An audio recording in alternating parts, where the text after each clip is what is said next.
Hello, Bible 12. This is our final and last.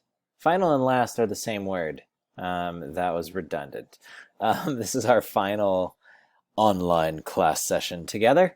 And there's only two things. You'll notice there's no warm-up for today. So if you're like, where's the warm-up? It's not there because you just have this video and an exit ticket and a class closing assessment. So the exit ticket is called My Trajectory, and the class closing assessment is Bible 12 Closing Assessment. You'll find it here in the Quizzes tab.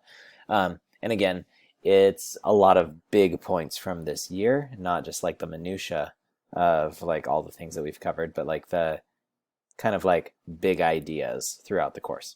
So let's finish up our last little thing that we've got here, and then we will wrap this thing up. So we ended our last class with like, okay, well, how do you go about finding someone? And especially after like the whole conversation about need, then it's kind of like a catch-22, because if you're like trying to find someone, isn't that like kind of going against like if you're trying to find someone, that means you have like a need and you want someone. So how do you like find a spouse without playing the looking for someone and trying to snatch them up type thing? Here is, this is not universal advice, but this is what I found is like safe, worked for me, and has worked for a lot of other people. Here's what you do. You don't think about finding someone. That's particularly the problem. Kind of like how we've talked about all semester, that like it's when you're looking for happiness that sometimes happiness is the hardest thing to find. I found that when you are like looking for something, we often like get in the way of our own success for some things, especially in the intangibles, things like love and friends and holiness and happiness. And so here's what I would say. One, love God. Like work on loving God. Meaning, and by this I don't just mean like Bible study and prayer, but I mean like developing in your life a robust connection with the creator of the universe, which what that'll do is it'll let you know yourself better, and it'll like orient you properly, which is the next two things. One is love God. Two, do things that you enjoy and give you life. When we love God and we're connected with God, then I think that we wake up and are more aware of the things that we actually do desire and that are in line with what God desires. And so love God, and then do the things that you love. Do the things that you enjoy, the things that fill you up, the things that give you purpose and direction. And then after you like have that, then like also make sure that everything that you do is like rooted in your purpose. Like know who you are, why you matter, and where you're going. Because I think that when you love God, you know what you're doing, the things you enjoy, and you find your purpose, that when you are in that space, other people are also in that space. So when you're there, like while you're focusing on your purpose, while you're doing the things that you enjoy, while you're focusing on loving God, just have an open mind. And the last one is for the people who are like, oh, I'm super good at these first three. Like I love God, I know where I'm going, and I'm gonna do the things that I love. But some people can do those three things, but then like have their eyes closed to all the other humans around them that might actually like be a good fit for them. And so do the things that you know that God wants you to do, and enjoy the people around you who are doing it with you with an open mind. Like I think that this is probably why oftentimes when people like work in ministry together, sometimes like sparks flies, because they're like doing things that they are passionate about, that like they want God to do through them, and then they meet other people in that process, versus just trying to like find a person to fit the bill and fit your needs. So I don't know, that's my unsolicited advice. None of you asked, but that's my advice. Now, I would say that your purpose and intention in the way that you manage your relationships is important, and the way that you set up your relationships, because oftentimes people are like, well, I'm just going to have fun right now, or like this is just dating time, like when marriage happens someday, then I'll like be a little bit more serious, or I'll be like this, or I'll be like that. If you've learned anything from this course, you know that Like life, relationships, and the things that we do, like provide us with the things that we need to grow into the people that God wants us to become. And so the way we live life now sets us up to be the people we will be in the future. So if you're dating casually and you're doing the like, let's go out and break up, and let's go out and break up, and let's go out and break up, and you build that habit into yourself, the impulse to run or to break up when things get difficult does not automatically disappear once you get married. If that's what you've cultivated in yourself, you may end up having to work hard against that impulse later in your life. If you're like, well, I cheat, but it's just dating, so cheating isn't that serious because like we're not married. But like if you're thinking in like a soul care, soul formation type of way, like that habit that you produce will persist into marriage. So like if you're like talking with people who aren't the people that you're with, then like know that you're shaping your soul, you're shaping your habits into being the type of person that does that.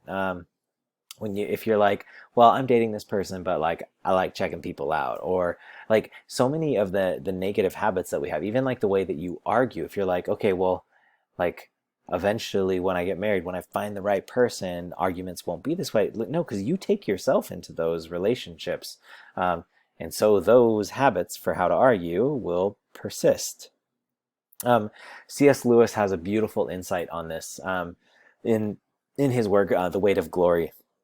Let me move. I'm going to move my face over C.S. Lewis's. Is that heresy? All right, here we go.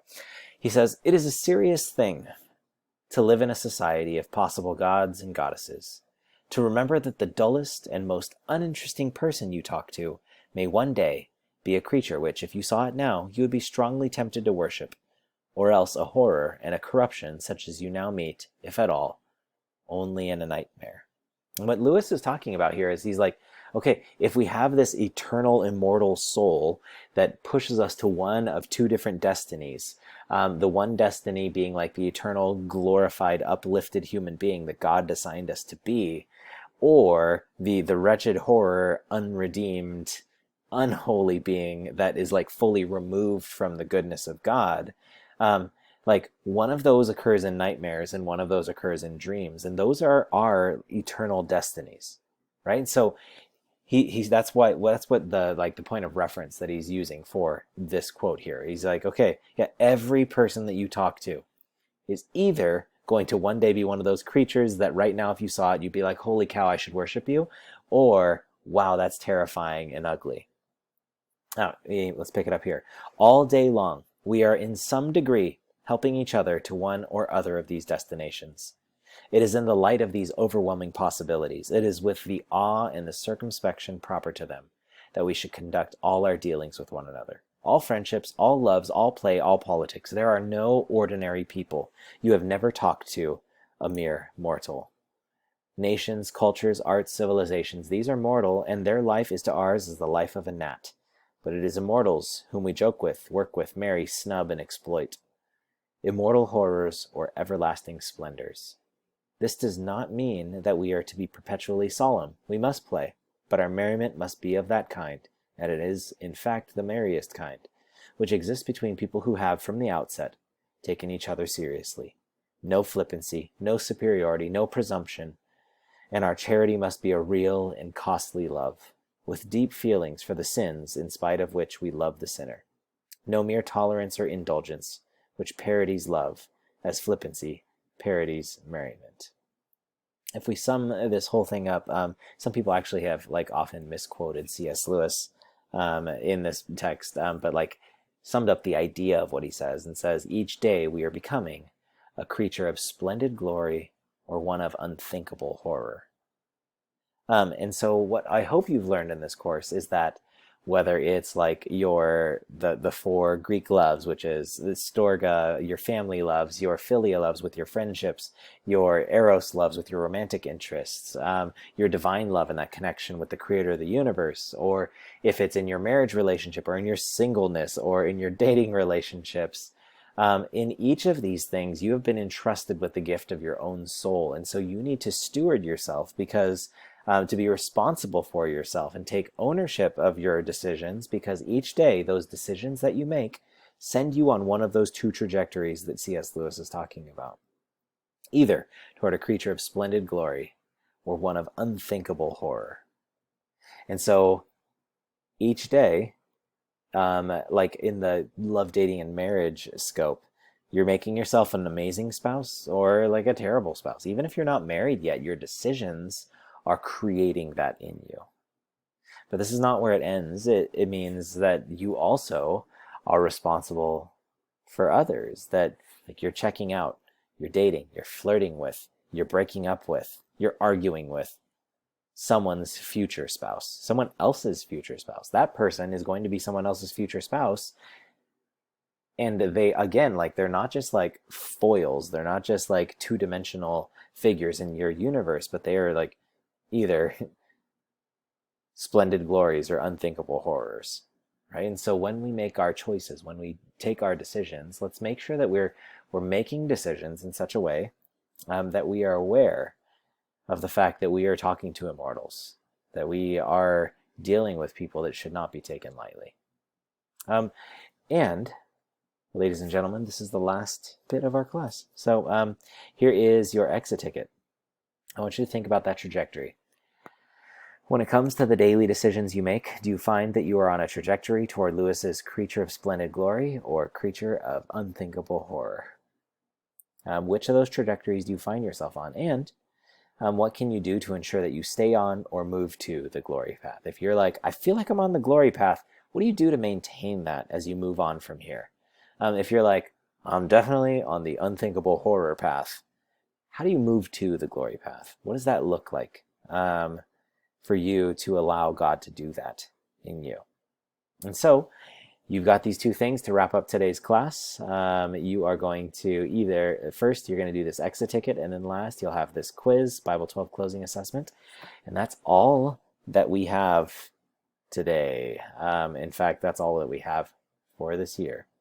So, I love you guys. I philia you, and I storga you, and I'm trying to agape you. I don't eros you. That's for my wife. But I love you guys. Hope you have had a meaningful and good experience in this class. Bye-bye.